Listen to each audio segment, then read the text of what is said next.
ধসিয়ে দেওয়া হয়, পরীক্ষার খাতার মধ্যে আপনার কোনো কিছু না লিখে পাস করিয়ে দেওয়া হয়, তখন এই ধরনের তৈরি হয়, বই হয়ে যায় বউ। এই 17 বছর আমরা এই দুঃসময়ের মধ্যে সবচেয়ে বেশি ক্ষতিগ্রস্ত করা হয়েছে এডুকেশন সেক্টরকে। নৈতিকতার শিক্ষা তো মানুষকে নৈতিকভাবে উন্নত করে, মানুষের চরিত্রকে অত্যন্ত শক্তিশালী করে, কিন্তু আপনি তাকেও ফ্ল্যাট কিনে দিয়েছেন আপনার ব্যবসায়ীদের দ্বারা, তাকেও দিয়েছেন, তার ছোট বোন রূপন্তীকেও দিয়েছেন। ভাগ্নিটা এমপি হয়েছে, তাকেও ডুবিয়ে দিলেন। লন্ডনেও দুর্নীতির আপনাদের কি বলে যে ওখানে হলো, দুর্নীতিকে রপ্তানি করে দিলেন, আপনার দুর্নীতিকে সেখানে রপ্তানি করে দিলেন। 28 লক্ষ কোটি টাকা যে পাচার করলেন, করেছেন তো এইভাবেই করে গোটা জাতিকে আপনার একেবারেই জ্ঞান শূন্য, গোটা জাতিকে অন্ধকারের মধ্যে ফেলার যে উপক্রম সেইটা আপনারা একবারেই সম্পন্ন করেছেন। দরকার টেলিভিশন, উপস্থাপিকা, মিডিয়া সবকিছু শেখ হাসিনা কিনে রেখেছে, সবকিছু শেখ হাসিনা নিয়ন্ত্রণ করছে। এটাই তো ফ্যাসি সরকার, তাদেরকেও তো মাথার মধ্যে রাখতে হবে।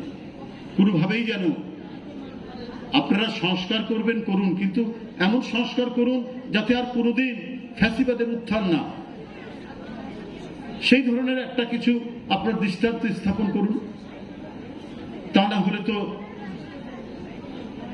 আপনার নানাভাবেই তারা মাথা চাড়া দেবে।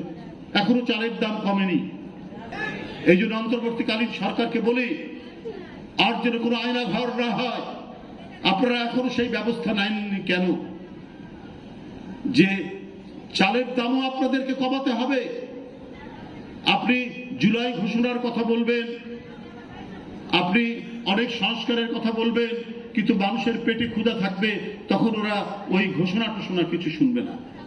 বাজার নিয়ন্ত্রণ করতে হবে, সিন্ডিকেটবাজদেরকে ধরতে হবে, অপরাধীদেরকে ধরতে হবে, তাদেরকে আইনের আওতায় আনতে হবে এবং সমাজের মধ্যে একটা স্বস্তি আনতে হবে।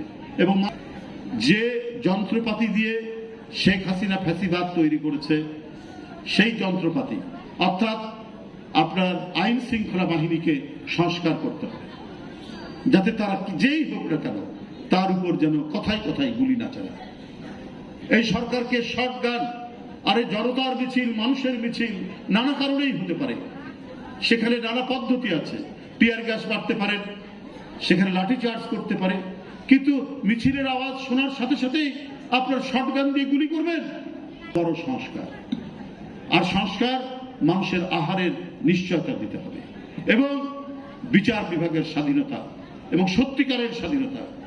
একজন নিরীহ মানুষ সে যদি অত্যাচারিত হয়, তাহলে সে যাতে আদালতের আশ্রয় নিতে পারে এবং সেই